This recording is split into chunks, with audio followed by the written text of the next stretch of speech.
Alright, we're just going to finish up section 10. Next example is that we want to use a device like our graphing calculator to the curve r equals sine of 8 theta over 5. Okay. So we talked before about we can just take this and put our calculator in parametric mode and use parametric mode to graph it. So that we would do x equals, we know x is r cosine theta, so our r is sine of 8 theta over 5, so that's our r, and then cosine theta, and then we could make y equals r sine theta, so again r is sine of 8 theta over 5, and so that's our r, and then sine theta. The trick to these is figuring out the range of what to use for theta. So theta should be between what and what. Usually we start at 0, but when do we stop? Okay, so you know we want it to basically be, usually these curves will they're periodic because sines and cosines are periodic, but we wanted to have it do one full, so trace through the whole graph one time. So maybe we could just say, oh, what if it was 2 pi? Usually we think of 2 pi. Let's look at it when we graph it and see if you know we think it's a full period, or does it repeat itself multiple times, and then we'll do a little bit of work to see what it seems like we should. All right. So if we go into, I'm in parametric mode, so if I look at this, notice parametric mode, and so I stick my equations in there, so I've got sine of 8, but I've got to use t because the calculator uses that for the parameter all the time, so sine, and y is a sine of 8t over 5, and then sine. Okay, and then if I go and look at my window, I started my t value at 0, and then I went up to 2 pi. Okay, and so let's graph this. Okay. And this is what we get. Okay, so you know it went from 0 to 2. It looks to, you know, it stopping abruptly here makes me think that it didn't go through its complete, you know, cycle. It should, you know, started, you know, right, I guess it started at 0 degrees. It probably started here, but you would think of it at least being back here. Like it went around like that, right? Whoop, whoop, whoop. Okay, so we're expecting it probably at least to come around to its original spot to complete a full cycle. How do we figure out what, you know, that maximum value of theta would need to be to get a cycle? Okay, well, both we have these products here, and so both sine and cosine are periodic, and they both have a period of pi over 2. A period of 2 pi, not over. Okay. Okay, so every 2 pi they repeat themselves. Okay, but that's being multiplied by another function. Okay, and the period of this one, so the period one is 2 pi divided by, you know, 8/5, which is the same thing as pi times 5/8. Okay, and so this one has a period of 5 pi 4. Okay, so this one repeats itself every 5 pi over 4. Okay, so when we look at the whole entire thing put together, we're going to have to, it's going to repeat itself some multiple of the 2 periods because we're multiplying them together. What we need to look at is it will repeat itself in the least common multiple of 5 pi over 4 and 2 pi. Okay, so what is the least common multiple of 5 pi over 4 and 2 pi? Okay, well, think about the multiples of 2 pi. Okay, we've got 2 pi, then 4 pi, then 6 pi, then 8 pi, then 10 pi, then 12 pi, and on it goes. That has to be some even multiple. our even integer multiple of pi. Okay, so we can just ask ourselves, if I take 5/4, okay, and multiply it by some number n, okay, sorry, I guess I'll put pi, so I got to get some even integer, okay, this has to be an even integer times pi. Okay, so that 5/4n has to be an even integer. Okay, how could we make, basically what's the smallest n that we could use to make 5/4 an even integer? So if we just multiplied, let's say, then we would get 5. Well, that's not even. Okay, so if we multiplied by 8, okay, that would work. So if we multiplied by 8, then we would get 10. Okay, so if n equals 8, then 5/4 times 8 equals 10. Okay, so we know that if we multiply by 8, then we'll get 10 pi, and that's going to be the smallest, or the first, okay, that's the least common multiple of those two, you know, and that's the, so then we'll get this repetition every 10 pi radians. It'll just repeat itself. Okay. All right, so if we go into our calculator and change it, so the maximum value for our parameter is I, and then we graph it.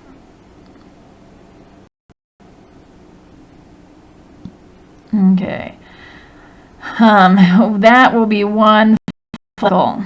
Okay, so notice this would be a real pain to try to do by hand, even if you use some of the symmetries and things. It's clearly, you know, has quite a few symmetries. So you still have to do a little bit of work to figure out, you know, how much you have to put into, you know, like your window, the bounds, so that you get a full of it. But at least your calculator can draw the graph for you. Okay. Okay. So our last example in this chapter, or in this section 10.3, is to look at a family of curves called limicons.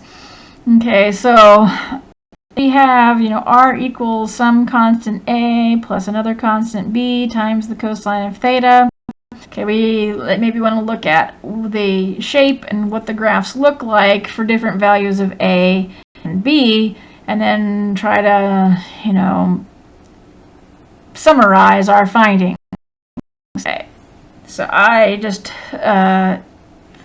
you know, if you are going to do this, and you get out your calculator and you'd put in lots of different values of a and b and graph them to make some deductions about it. Okay, after having done that, what we can see, you know, here's a bunch of values that you would get if you graph them. But what we see is if I would took a over b, the absolute value of a over b is 0. Okay, so basically if a is 0 and we get rid of this and we just have b cosine theta, we're going to get a circle. And we've already seen examples where we did, you know, r equals cosine theta and we got a circle. Okay, and just the radius will change based on, you know, some coefficient in there. Okay, so we've already kind of seen that. The ratio between a and b being less than 1. Okay, so basically what we're saying is the coefficient on the cosine is, in terms of absolute value, bigger than the constant that's being added here. Okay, so in that case, you're going to get a limicon with an inner loop. So we're going to have, you know, it goes inner loop and then an outer loop. This has a smaller inner loop and an outer loop. This has a smaller inner loop and an outer loop. This has an even smaller inner loop and an outer loop. They all have an inner loop as long as the absolute value is less than 1. When you get to the ratio of B being exactly 1, that means that A and B are both the same number. They could both be 3, they could both be 2, they could be 17, doesn't matter. But if A and B are both the same number, then we're getting a card. You've seen that, we've already graphed a cardioid.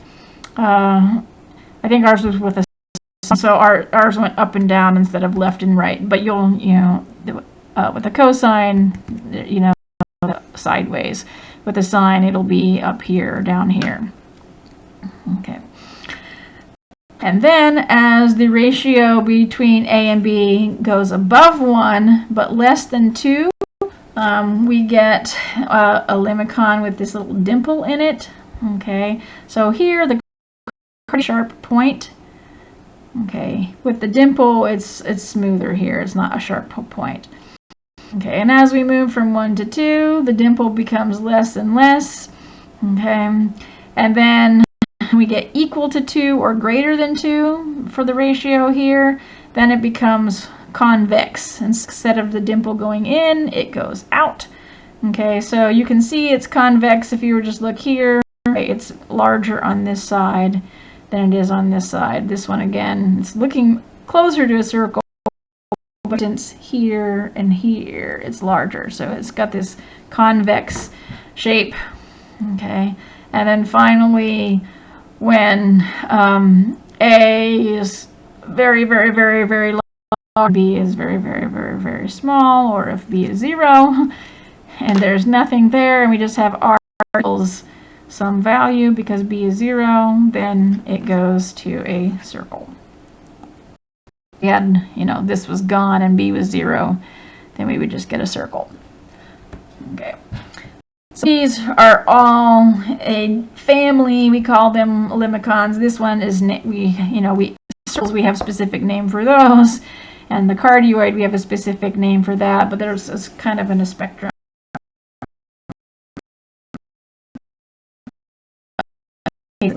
Now, graphing polar functions and figuring out what the graphs look like can be tricky, so I gave you some summary pages which I hope are helpful. So if you have anything that looks like A sine theta or A cosine theta, you're going to get a circle. Okay. The big question is whether the circle is going to be here, on the right of the, right on top of the polar axis, or whether it'll be down here under the polar axis. So whether you use sine or cosines for the position will change, but you'll get also if it's of this form. Cardioids. So a cardioid will be A plus or minus B cosine theta or A plus or minus B sine theta. Okay. Here, the A and B has to be 1. Okay, so just like I showed you on this previous one, if A and B are the same, you'll get a cardioid. Okay, so the only difference between cosine and sine is the cosine ones will be, open this way or that way, and the sine ones will be this or that. Okay, so just their orientation is what changes when the sine and cosine change. Okay, but A and B, if they're the same number, then we'll get a cardioid. If A and B aren't the same number, but the ratio of A between 1 and 2, we're going to get this some kind of dimpled limicon. Again, cosine left, right, sine is going to be up, down. And then if A is less than B, we're going to get this inner loop one, so the ratio of A over B is going to be less than 1, and so we'll get this inner loop. Okay. We haven't seen these yet, but you'll see quite a few of these in your homework. So these are called skates. They kind of look like infinity symbols. So it's easy to see that you have a lemniscate because there's a bunch of 2's that you don't see in the other one. So the R is squared, the A is squared, and you have cosine of 2 theta or a sine of 2 theta. So whenever you have a situation like this, you're going to get something called a lemniscate. Okay, and again, whether it's cosine, this changes the orientation a little bit. So it could be symmetric about the pole, or it can be not symmetric about the pole and kind of go like this, or like this and this, depending on the value. Okay, and then we've seen some roses, but you will get different roses depending on whether you have an even or odd multiple of your parameter.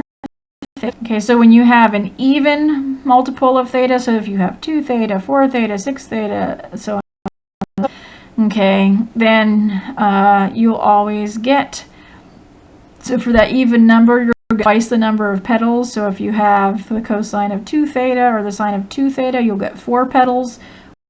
We saw one of those. Let me go back and find it. Page was on.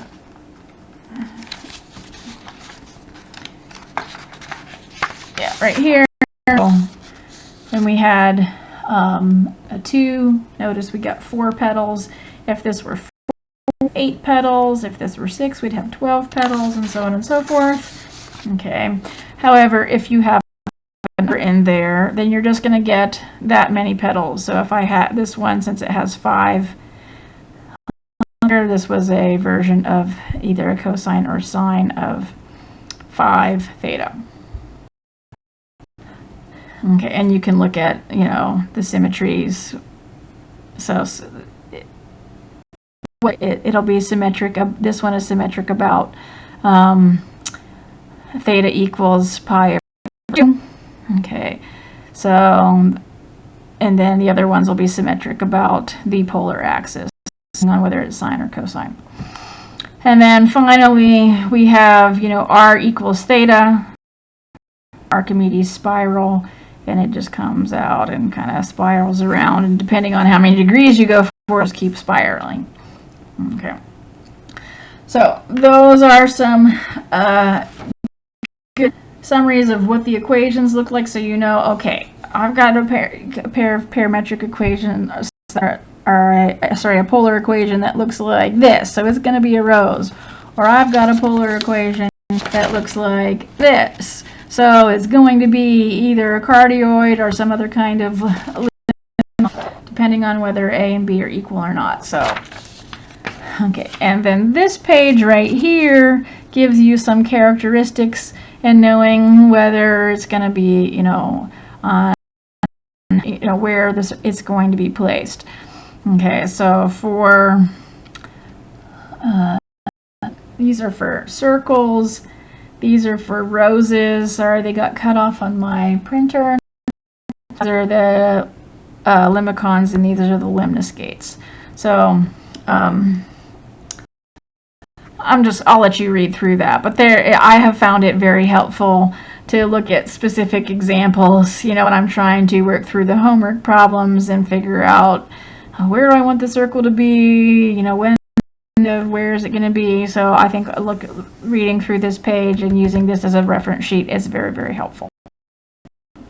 All right, so that does it for section 10.3. We're almost done with chapter 10. We have one more section, and then we'll finish up our discussion of parametric equations and polar curves.